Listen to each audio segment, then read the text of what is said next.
السلام عليكم ورحمة الله وبركاته. My dear brothers and sisters, today we embark on a journey through one of the most profound and enlightening books of Islamic wisdom, Nahj al-Balagha, the compilation of sermons, letters, and sayings of Imam Ali. This book is not just a historical document. It is a blueprint for life, guiding us on morality, justice, leadership, and the deep relationship between humans and Allah. Today, we will explore its powerful teachings, analyze its wisdom, and learn how to apply its lessons in our daily lives. Stay with me till the end, because this could be a turning point in your spiritual journey. Before we delve into the profound teachings of Nahj al-Balagha, it is essential to first understand what it is and why it holds such significance. Nahj al-Balagha, translated as the Peak of Eloquence, is a collection of the sermons, letters, and wise sayings of Imam Ali, the fourth caliph of Islam and the cousin and son-in-law of Prophet Muhammad, peace be upon him. This masterpiece was compiled in the 10th century by Sharif Razi, a renowned scholar of his time, who meticulously gathered and preserved these words of wisdom. The book contains over 240 sermons, covering deep theological, ethical, and philosophical subjects. 79 letters, written to governors, companions, and adversaries, offering insights into governance, justice, and leadership. 489 wise sayings, short yet powerful statements that reflect Imam Ali's wisdom and ability to convey profound truths in few words. What makes Nahj al-Balagha extraordinary is not just its content, but also its style. Imam Ali was known for his unparalleled eloquence, deep wisdom, and profound understanding of Islam. His words transcend time, offering timeless guidance that is not only relevant to Muslims but to all of humanity. Whether it is about justice, morality, leadership, or personal development, the lessons found in Nahj al-Balagha remain as impactful today as they were centuries ago. One of the most profound and recurring themes in Nahj al-Balagha is justice. Imam Ali was not only a preacher of justice but its very embodiment. His rule was marked by fairness, wisdom, and unwavering integrity, ensuring that every individual, regardless of their status, was treated with equity. He did not favor the powerful nor oppress the weak. Instead, he upheld justice even when it was difficult or politically inconvenient. Justice is the foundation upon which governance stands. This timeless statement by Imam Ali encapsulates a fundamental truth. No ruler, no government, and no system can survive without justice. Societies that embrace fairness flourish, while those built on oppression and inequality ultimately collapse. Justice is not just a mechanism for governance. It is the very backbone of stability, prosperity, and social harmony. In Islam, justice is not limited to legal systems or political rule. It is a universal principle that applies to every aspect of life. True justice means being fair in our dealings with family, friends, and colleagues, giving people their due rights, whether in business, relationships, or leadership, holding ourselves accountable, ensuring that we do not wrong others or allow injustice to persist. Imam Ali emphasized that justice begins within. It is a personal responsibility before it is a societal one. If individuals practice justice in their daily lives, only then can it reflect in governments and institutions. Let us discuss the examples of Imam Ali's justice in action. We will start with justice in governance. When Imam Ali became caliph, he inherited a government plagued with corruption and favoritism. He immediately took steps to restore justice, one of the most notable being his dismissal of corrupt governors appointed by the previous rulers.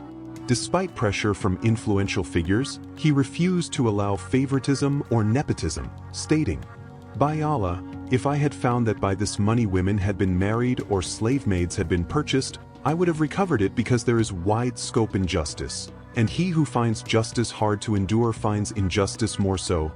Nahj al-Balagha, Sermon 15. He always refused to discriminate. A famous incident highlights Imam Ali's fairness. His brother, Aqil, once came to him seeking financial help from the state treasury. Imam Ali refused to grant him extra funds, even though Aqil was his own blood. To make him understand, he heated a piece of iron and brought it close to Akil's hand, asking, "If you cannot bear this small flame, how will I bear the flames of hell for committing injustice?" Imam Ali believed that justice was not only for Muslims but for all humanity. Once, he saw an elderly Christian man begging in the streets. He was shocked and asked his companions why the man was left in such a condition.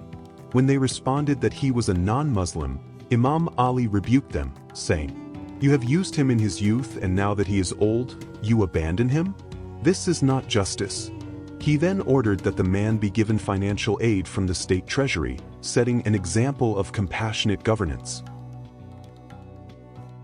Once, Imam Ali was taken to court by a Jewish man over a dispute about a shield. The judge addressed him as Emir al-Mu'minin, leader of the believers.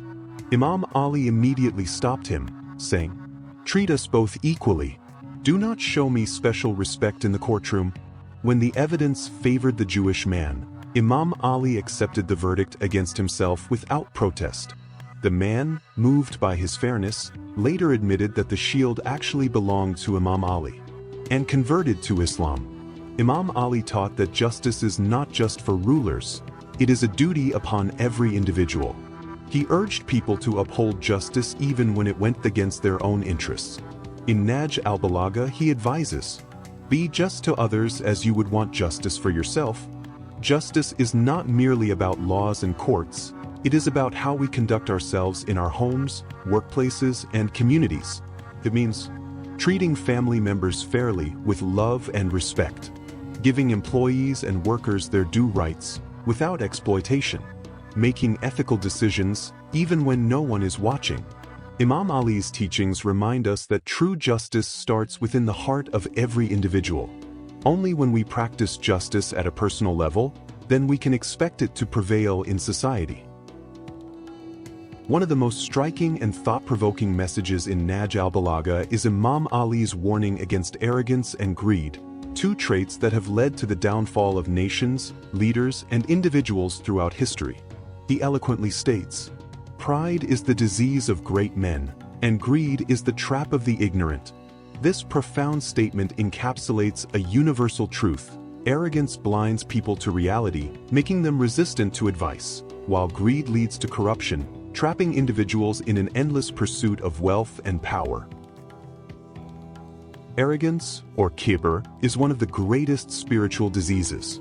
It prevents people from recognizing their faults, making them resistant to growth and self-improvement. In Nahj al-Balagha, Imam Ali describes arrogance as a veil over the intellect and a barrier between a person and wisdom. Arrogance can manifest in many ways. In leadership, when rulers believe they are above accountability, leading to tyranny. In knowledge, when scholars or intellectuals refuse to accept the possibility of being wrong. In personal life, when individuals look down on others, assuming superiority based on status, wealth, or power. One of the most tragic examples of arrogance is the downfall of Iblis, Satan. Imam Ali describes how Satan, once a devoted worshipper, was destroyed by his pride. Satan worshipped Allah for thousands of years, but one moment of arrogance led to his eternal damnation. Nahj al-Balagha, Sermon 192. Just as arrogance led to the fall of Iblis, it has led many powerful figures in history to their ruin. Imam Ali warns that arrogance does not elevate a person, rather, it isolates them from truth and wisdom. Greed, or hirs, is another destructive force that corrupts the heart. It leads people into an unquenchable thirst for more, whether it be wealth, power, or status. Imam Ali, the greedy person is like the silkworm. The more it spins its cocoon, the more it traps itself. Greed manifests in many ways. In politics, when leaders prioritize personal gain over the well-being of the people. In business, when individuals exploit others for profit, disregarding ethics. In personal life, when a person is never satisfied, always chasing more without gratitude. During Imam Ali's caliphate, one of his greatest opponents was Muawiyah bin Abi Sufyan, the governor of Syria. Muawiyah's thirst for power and control led him to rebel against Imam Ali's just rule, causing immense bloodshed. Imam Ali described such greed-driven leaders, saying, "They consume the world like beasts, never satisfied, always seeking more." History shows that leaders and individuals driven by greed never truly find peace. Their pursuit of wealth and power leads only to destruction. To counter arrogance and greed, Imam Ali prescribes two virtues: humility, recognizing our limitations and treating others with kindness; contentment, being grateful for what we have, rather than constantly seeking more. He advises, "Be humble, for arrogance is the trait of the ignorant. Be content, for greed is the prison of the soul."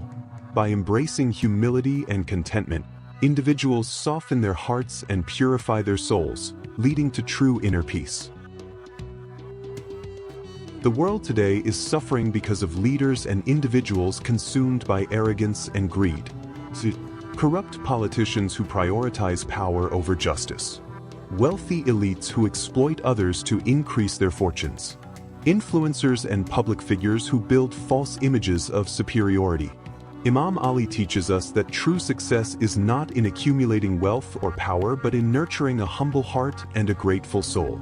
Only through these qualities can individuals and societies thrive. One of the most striking and thought-provoking messages in Nahj al-Balagha is Imam Ali's warning against arrogance and greed, two traits that have led to the downfall of nations, leaders, and individuals throughout history. He eloquently states, "Pride is the disease of great men, and greed is the trap of the ignorant." This profound statement encapsulates a universal truth. Arrogance blinds people to reality, making them resistant to advice, while greed leads to corruption, trapping individuals in an endless pursuit of wealth and power.